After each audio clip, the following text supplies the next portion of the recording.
आज अमावस की रात है। बिहार के एक छोटे से गांव का किसान राधे श्याम अपने खेत से घर की ओर लौट रहा था। दरअसल आज होली की रात है और किसी ने राधे श्याम को यह कह दिया था कि उसके खेत में नील गायों का झुंड घुस आया है। बेचारा राधे श्याम अपने खेत को बचाने के लिए सीधा खेत की ओर दौड़ पड़ा, पर वहां पहुंचकर उसे समझ में आया कि लोगों ने उसके साथ मजाक किया था। अरे, दिन भर होली खेलने के बाद अच्छा खासा सो रहा था टांगे फैला के। दही बड़ा और पुआ के मस्त सपने भी आ रहे थे। ये जाने कौन हल्ला कर दिया कि हमारे खेत में जानवर घुस आए हैं। हम भागे भागे यहाँ आए तो देखो, ऐ ससुरा, एक कुकुर तक नजर नहीं आ रहा।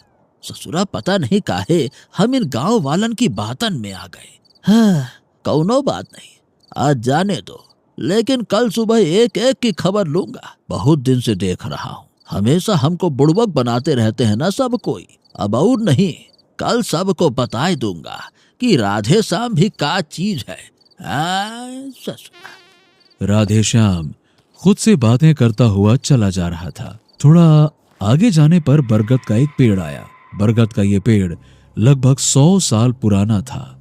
इस पेड़ की शाखाएं काफी दूर तक फैली थीं। राधे श्याम के बरगद के इस पेड़ के पास आते ही अब तक शांत बह रही हवा अचानक से तेज हो गई।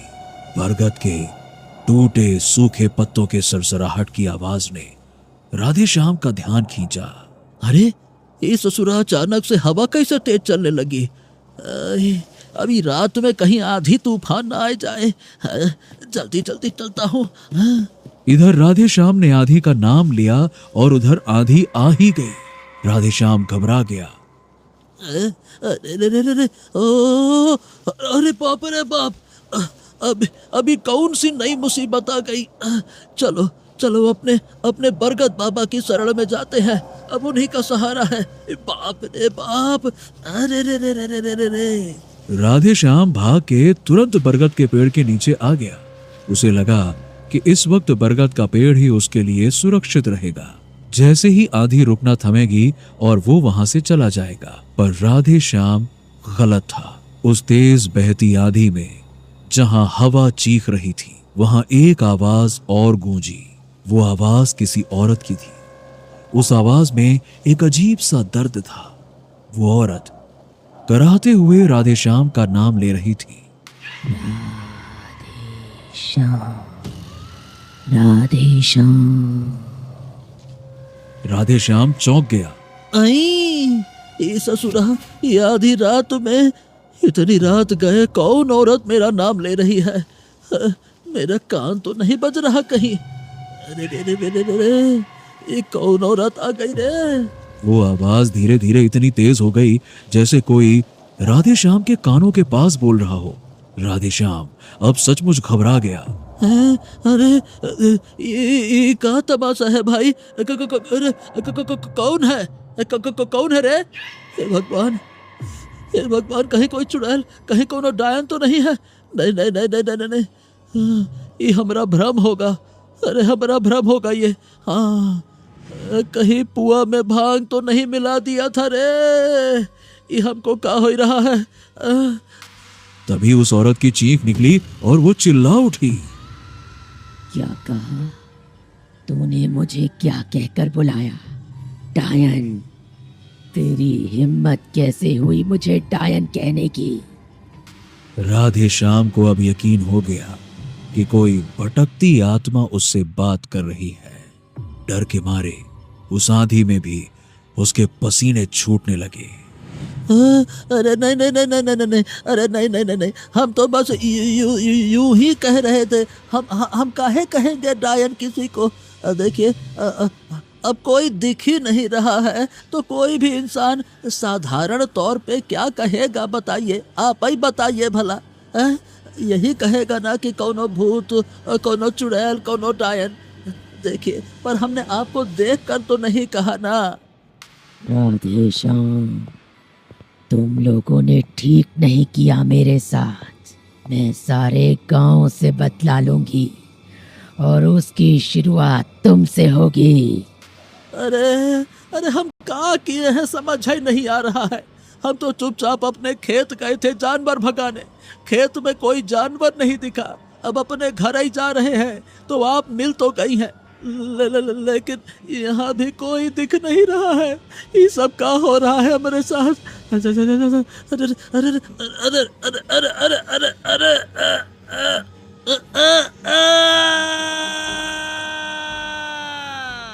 तभी राधेश्याम का गमछा एकदम से उसकी गर्दन में कसने लगा और राधेश्याम की चीख निकल गई। राधेश्याम का गमछा धीरे धीरे बरगद की एक शाख पर अपने आप बंध गया और राधेश्याम तड़पते हुए बरगद की शाख पर झूलता रहा और कुछ ही सेकंड्स में राधेश्याम ने हवा में झूलते हुए ही दम तोड़ दिया। तेज आंधी हवा अचानक से थम गई। राधेश्याम ये जान भी नहीं पाया कि उस औरत की आत्मा ने उससे किस बात का बदला लिया था। अगले ही पल उस बरगद के चारों ओर खून से सने लाल पंजे और पैरों के निशान छप गए। आज होली की रात को गांव में एक आत्मा ने खून की होली खेली। वक्त बदलता है और वक्त के साथ जमाना भी बदल जाता है। 10 साल बीत चुके थे। जगदीशपुर गांव के लोग अपने अपने काम में व्यस्त हो चुके थे और सभी लोग लगभग राधेश्याम की मौत को भूल चुके थे। लेकिन कहते हैं ना कि बीता हुआ वक्त कभी न कभी फिर से वापस जरूर आता है। और गांव के उसी बरगद के पेड़ के नीचे 2 बुजुर्ग गांव वाले मनोहर और किशोर आपस में बातें कर रहे थे। अरे होली खेले रघुबीरा अवध में, होली खेले रघुबीरा। काय मनोहर, अगले हफ्ते होली है, लेकिन ये देखो गांव में कोनो हलचल ही नहीं है। पता ही नहीं चल रहा कि ससुरा होली आने वाली है। हाँ, एकदम ठीक ही कहे किशोर। अब सोचो जरा, अरे हमारा जमाना हुआ करता था जब 2-3 हफ्ता पहले से ही होली का हुड़दंग शुरू हो जाता था। अरे मजाल है कि होली के समय कोई हमारे घर के सामने से सूखे सूखे निकल जाए। हाँ, अरे क्या मजा आता था उस टाइम। अब तो होली के दिन भी पता नहीं चलता कि ठीक से होली है कि क्या है। और नहीं तो क्या। और याद है हम लोग के जो मास्टर साहब थे ना, अरे क्या नाम रहा उनका? अरे हाँ, लाल मास्टर साहब। लाल मास्टर साहब, उनके नहाने के पानी की टंकी में हम लोगों ने रंगाई की पुड़िया पे पुड़िया, पुड़िया पे पुड़िया, अरे 50 पुड़िया डाल दी थी। याद है मनोहर? हाँ हाँ हाँ, सब याद है। और वो भी ऐसा गाढ़ा रंग बना था कि 2 हफ्ते तक पूरे शरीर से उतरबा ही नहीं किया। और नहीं तो क्या, अरे सब गांव वाले वो होली के बाद से उनको लाल मास्टर साहब की जगह हरा मास्टर साहब बुलाने लगे थे। मनोहर और किशोर दोनों ही अपने बचपन की होली की यादों के बारे में बातें करके उसे याद करके हंस रहे थे। तभी किशोर ने मनोहर से पूछा, अरे वैसे ये बता मनोहर, होली इस बार किस तारीख को है? मनोहर ने अपने दिमाग पर जोर डाला। 30। हाँ, 30 तारीख को है। 30 तारीख सुनते ही किशोर के चेहरे का भाव अचानक से बदल गया। क्या 30 को? अरे नहीं नहीं नहीं नहीं नहीं, 30 को नहीं, 30 को नहीं। अरे किशोर, 30 ही को है। कल ही पंडित जी पंचांग देख के बताए रहे थे। ए भाई, काहे ऐसा क्या है? 30 को हो चाहे 31 को हो, क्या फर्क पड़ता है उसे? किशोर के चेहरे पर चिंता की लकीरें गहरा गईं।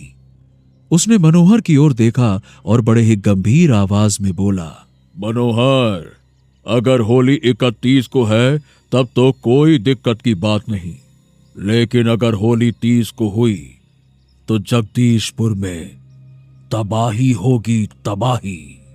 मनोहर को किशोर की बात समझ नहीं आई। उसने किशोर की ओर देखा और पूछा, काहे किशोर, 30 को का है? किशोर कुछ पल खामोश रहा और फिर धीरे से कहा, 30 को अमावस्या है मनोहर। अमावस्या का नाम सुनते ही मनोहर के चेहरे पर हवाइयां उड़ने लगी। उसने अपना माथा पकड़ लिया। हे भगवान, हे भगवान, इस बार होली अमावस्या को पड़ रही है। ए भैया, पिछली बार अमावस्या को होली ठीक 10 साल पहले आई थी। और उसी रात राधे श्याम को एक आत्मा ने मार डाला था। जानते हो ना किशोर, राधे श्याम की मौत कहाँ हुई थी? दोनों ने एक दूसरे की ओर देखा और फिर बरगद के पेड़ की ओर देखा। ए भाई किशोर, अरे जल्दी यहाँ से निकलो, नहीं तो अमावस्या के पहले ही हम दोनों की जिंदगी की अमावस्या हो जाएगी। अरे भागो भाई, अरे भागो। मनोहर और किशोर दोनों ही सर पर पांव रखकर अपने अपने घर की ओर तेजी से भाग गए। दोनों समझ चुके थे कि बीता हुआ वक्त फिर से अपना खौफनाक अतीत दोहराने को बेताब हो चुका है।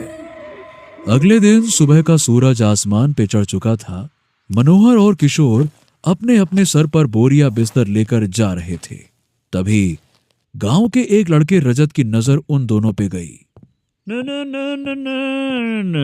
अरे ए मनोहर चाचा, ओ किशोर चाचा, क्या ये बोरिया बिस्तरा सर पे रखकर कहाँ चल दिए भाई आप दोनों? अरे रजत बेटा, तुम भी यही करो, इसी में भलाई है तुम्हारी और हम सब की। हाँ। अरे अरे अरे, ये कौन सी बात हुई चाचा, जरा ठीक से तो बताइए, हम कुछ समझे नहीं, काहे हम करें और आप काहे कर रहे हैं? हाँ, तो इस बार बेटा होली अमावस्या को पड़ रही है, मतलब इस बार किसी न किसी की मौत होगी, वो आत्मा फिर से वापस आएगी। मैं तो कहता हूँ बेटा, तुम चले जाओ, बम्बई वापस चले जाओ बेटा। इस बार होली की छुट्टी बम्बई में मनाओ। अगर जिंदा रहना चाहते हो तो चले ही जाओ बेटा, चले जाओ। अरे चचा, क्या बात करते हो? अरे हम तो कहते हैं मेरे साथ आप दोनों भी बम्बई चलिए। अरे फिल्म लाइन में हिट हो जाइएगा। आप दोनों का जोड़ी ना बहुत कॉमेडी करता है। अरे बेटा, ऐसा है, तुमको जो ठीक लगे सो करो। हम दोनों तो जा रहे हैं और अब होली के बाद ही लौटेंगे। बड़े बुजुर्गों का बात मानोगे तो खुशी रहोगे। और हाँ, होली तक उस बरगद के पेड़ से दूर ही रहना, बाकी तुम्हारी मर्जी बेटा। हाँ। अरे छोड़ो ना चाचा, दुनिया चांद पर पहुंच गई है और आप लोग अब भी भूत प्रेत में अटके हो। अरे कोई भूत प्रेत आत्मा नहीं होता है। होली की रात को ना चाचा, मैं इसी बरगद के पेड़ के नीचे आऊंगा और यहीं सो जाऊंगा, और अगले दिन पूरा गांव देखेगा कि मुझे कुछ नहीं हुआ है, तब मानेंगे सब लोग। हाँ। मनोहर और किशोर ने रजत की बात का कोई जवाब नहीं दिया। वो दोनों बस चुपचाप गांव से चले गए। रजत भी उन दोनों की बातों को हंसी में टालकर अपने घर वापस लौट गया। देखते देखते होली भी आ गई।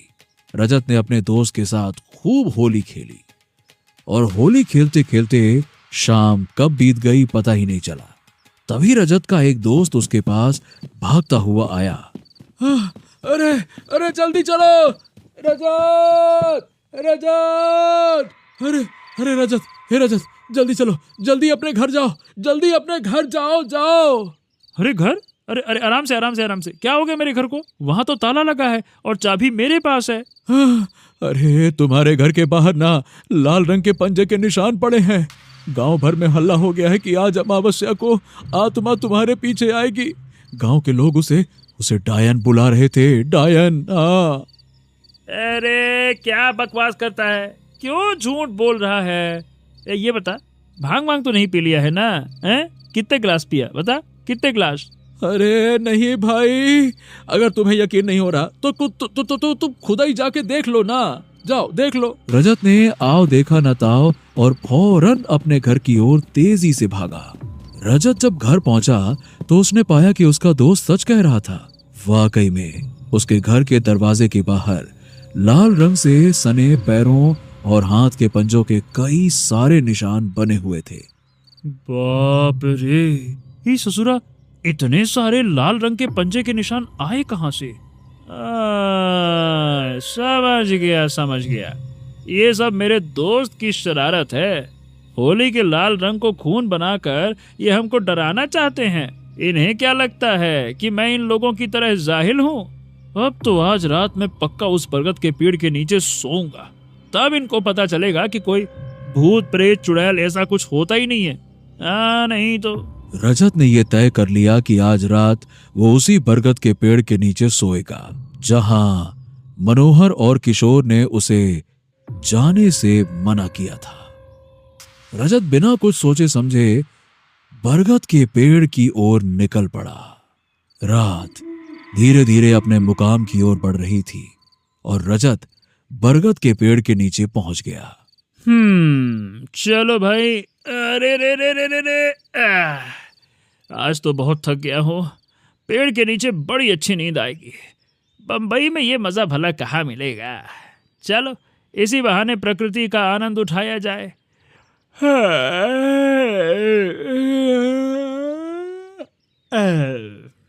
रजत अपना गमछा बिछाकर वहीं सो गया।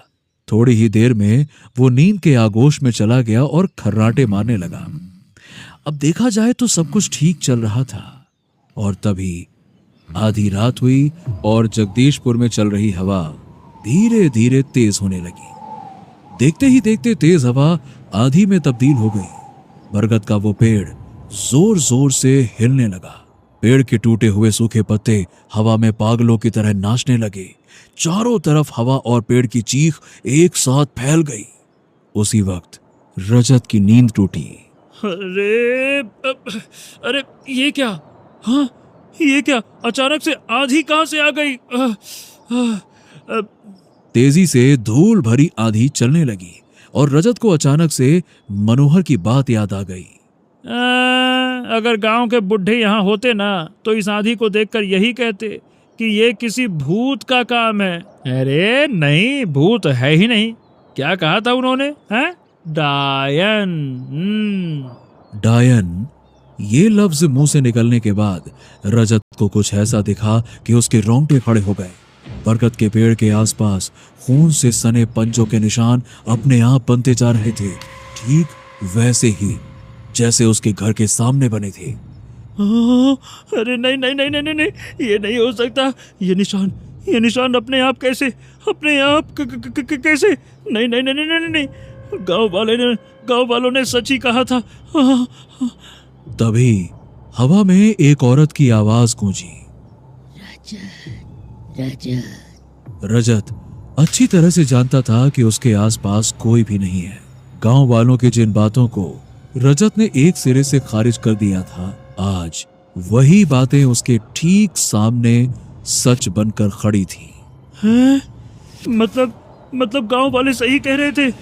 मनोहर और किशोर चाचा सही कह रहे थे। ये खून के निशान और आवाज उसी डायन की है। उसी वक्त आंधी थम गई और रजत के सामने एक धुंधली छाया जैसी आकृति सामने आके खड़ी हो गई। रजत की डर के मारे सांसें रुक गई। उस अनजाने साए से एक औरत की आवाज आई। डायन? हाँ, तू भी मुझे डायन समझता है?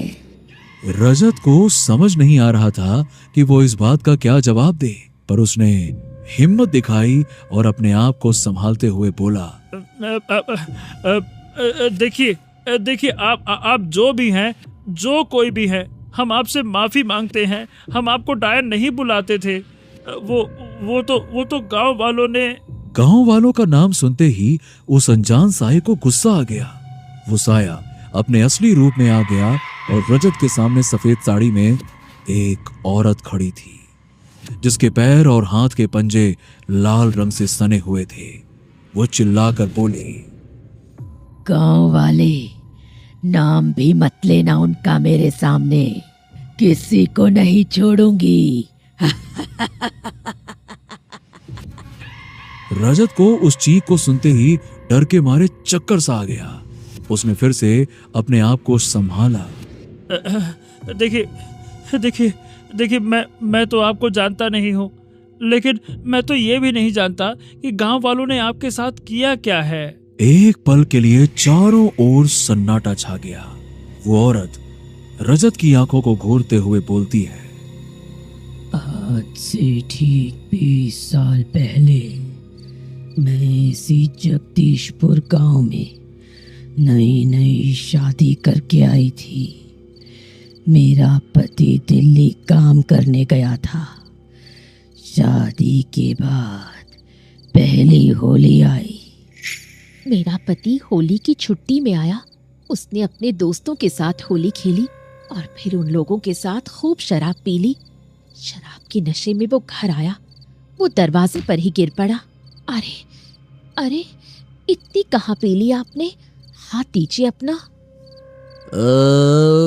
पीता नहीं हूँ मैं, थोड़ी थोड़ी पिया करो, थोड़ी थोड़ी। अरे वो क्या है कि मैंने पी नहीं है, मुझे दोस्तों ने पिलाई है। हाँ, मैं उनको किसी तरह बिस्तर पर लेकर आई, पर तभी उनको खून की उल्टी हुई। मैं डर गई। मैंने चिल्लाकर गांव वालों को बुलाया, पर उस रात सब नशे में चूर थे। मेरी मदद के लिए कोई नहीं आया। मैं अकेले दौड़कर गांव के इकलौते डॉक्टर के पास गई, पर वहां भी ताला बंद था। डॉक्टर शहर गया हुआ था।